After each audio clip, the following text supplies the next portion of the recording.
เราเกิดอยู่เวียดว่าอยู่ลาวเมื่อยนะเมื่อยยวดไหนยวนเกิดอย่างยวดไหนถ้าเกิดเมื่อยถ้าเกิดยวนเลยตะเบินถ้าเกิดบลูจำด้วยสตอยยวนป่ะเออข่าเพิ่นเอาไปแสนให้ไปแสนดงนะท่านผู้ชมบอกน้ำเพื่อนว่าอยากเปลี่ยนเอาไปแสนดงเงินเวียดมีหอดไปหาแสนนะท่านผู้ชมอันนี้ไปแสน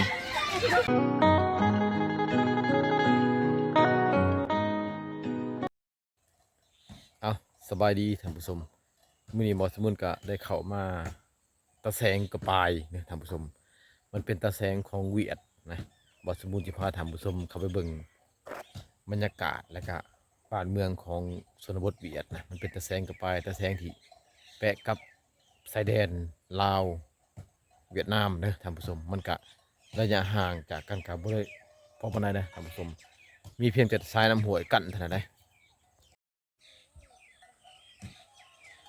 อันนี้มันตะแสงกระปายเนอะแต่ก่อนนะมันเป็นกลุ่มบ้านกระปาย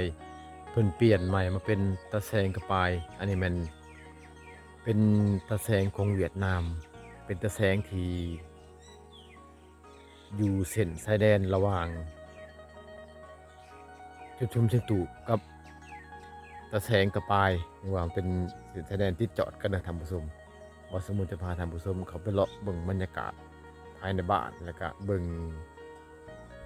ความเป็นอยู่ของชนบทเวียดเด้อท่านผู้ชมเด้อมีแต่เขาเบิ่งนำกันเด้อเขาเลาะท่านในบ้านเลยนะท่านผู้ชม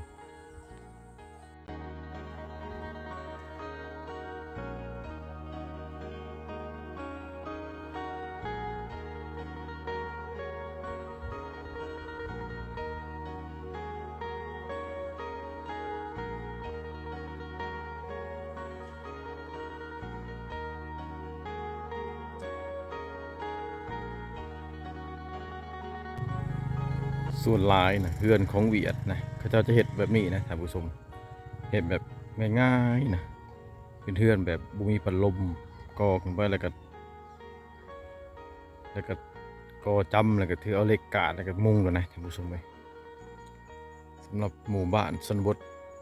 ของเวียดบ้านนี้นะใหญ่นะได้อยู่100 กว่าหลังคาเฮือนเป็นหมู่บ้านที่แปะกับชายแดนลาวเลยข้ามไประหว่างบ้านนี่ฮะกับชายแดนลาวก็มีแต่100 เมตรเท่านั้นได้ท่านผู้ชมมีเพียงแต่สายน้ำห้วยกีดกันกลางซื่อ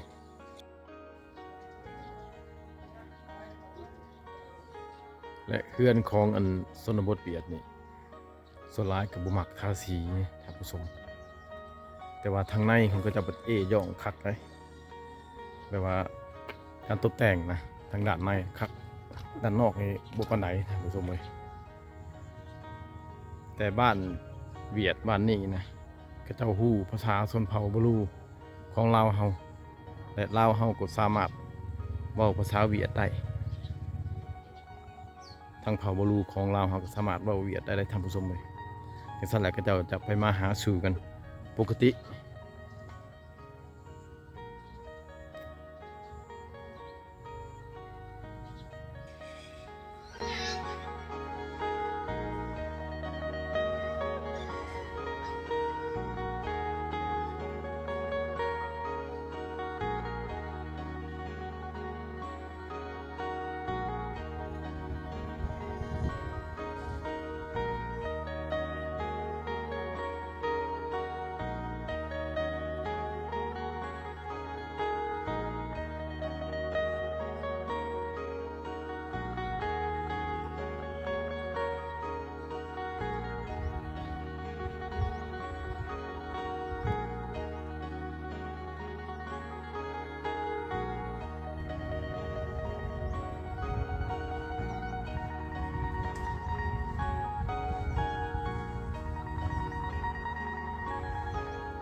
อากาศอยู่ฝั่งเวียดนามนี่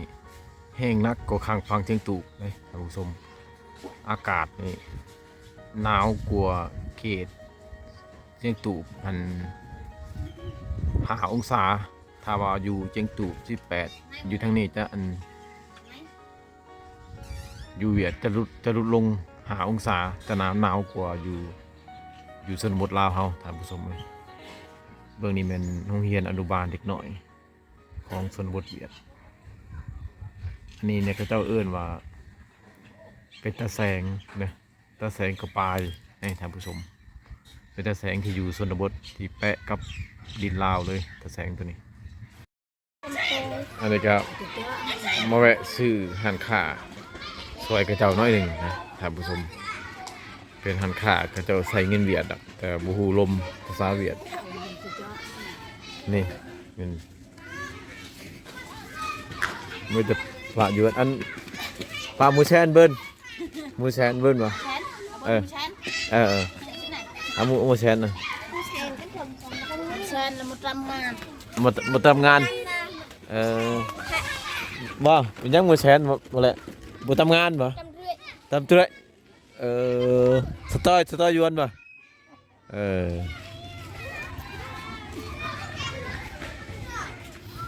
นะครับผมเอาไปแชนให้ไปแชนดงนะท่านผู้ชมว่าน้ำเพื่อนว่าอยากเปลี่ยนเอาไปแชนดงเงินเวียดมีหอดไปหาแชนนะท่านผู้ชมอันนี้ไปแชน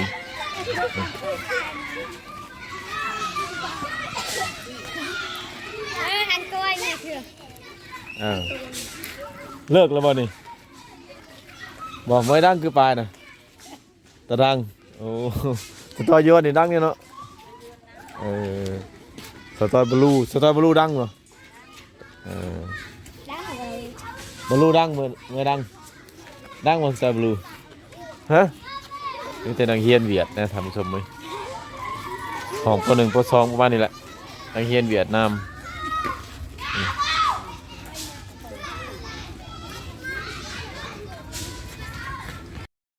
แล้วเพิ่นทอนเงินให้ท่านผู้ชมเนี่ย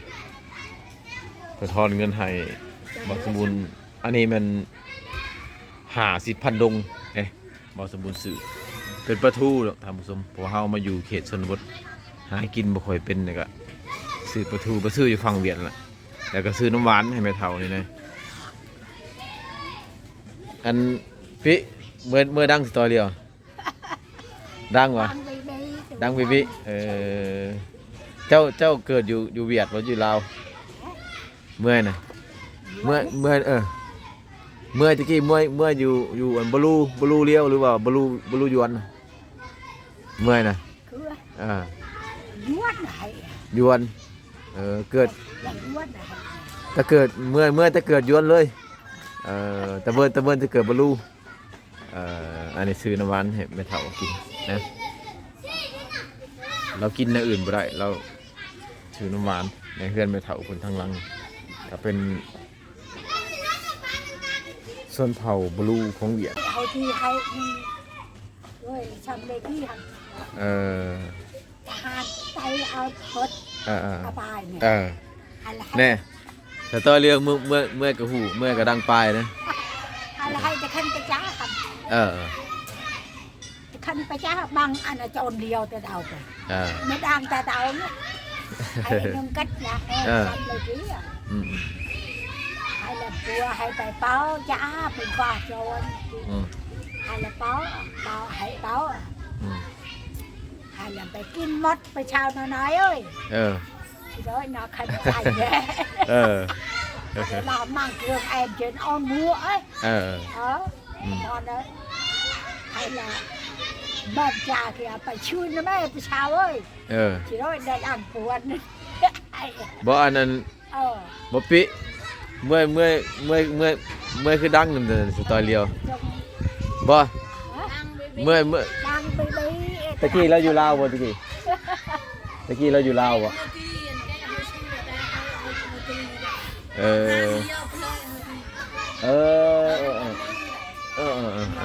แต่ข้าวเป็นสาวเนาะ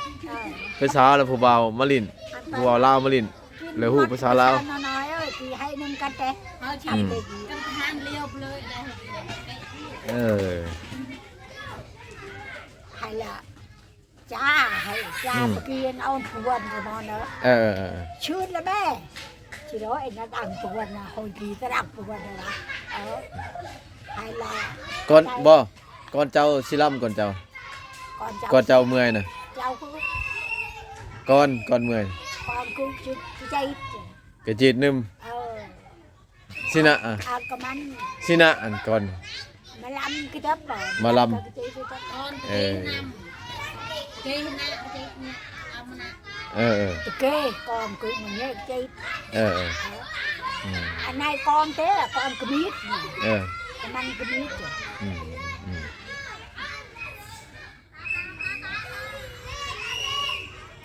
แม่เฒ่าเราฮู้ทั้งภาษาเวียด ภาษาลาว ภาษาบลูทั่วเราได้3ภาษาเลยเอาจังซั่นแหละกะสิพาเลาะเบิ่งตะแสงกูไปอีกหน่อยหนึงแล้วสิกลับท่านผู้ชมเด้อคือจูเด้อพี่เด้อคือจูเด้อ ừ. อ่า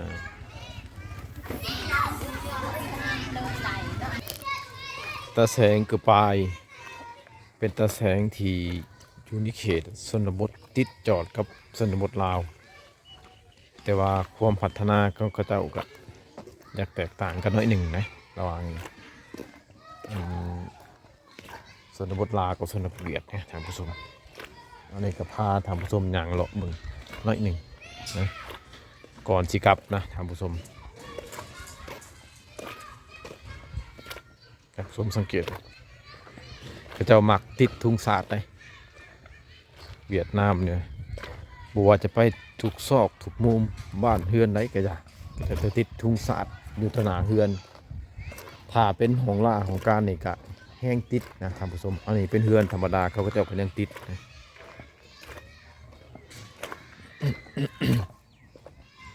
บันชวนตาโต้นะต้มเหล่าบ่ ลาบูฮูท่านผู้ชมบูฮูภาษาลาวเลย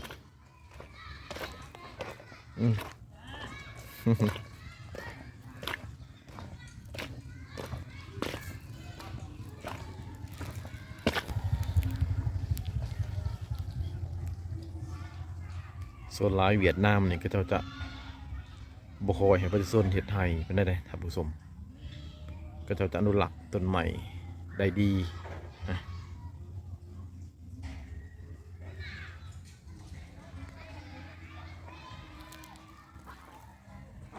พาท่านผู้ชมย่างเลาะเบิ่งสภาพภายในบ้านนะท่านผู้ชมอันนี้ทางย่างก็จะกับปูคอนกรีตข้างในนะท่านผู้ชมทุกเส้นทางที่ว่าในบ้านก็เจ้านี่ปูคอนกรีตข้างในทางย่างจุดซอยนั่นซอยนี้ก็มีแต่ปูคอนกรีตเลยเส้นนี้แล้วมาเส้นนี้นะท่านผู้ชม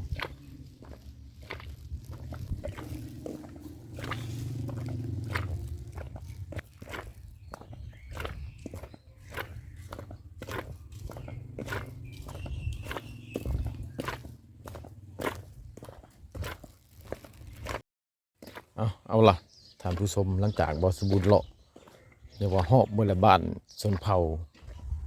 ของเวียดนามหรือว่าตะแสงปลายนะบอสมันก็จะเดินทางกลับล่ะท่านผู้ชมสำหรับคลิปนี้ก็ขอฝากไว้ที่นี่เด้ออย่าลืมกดไลค์กดแชร์และกดติดตามเพื่อให้กำลังใจบอสบูรตื่มขอขอบใจท่านผู้ชม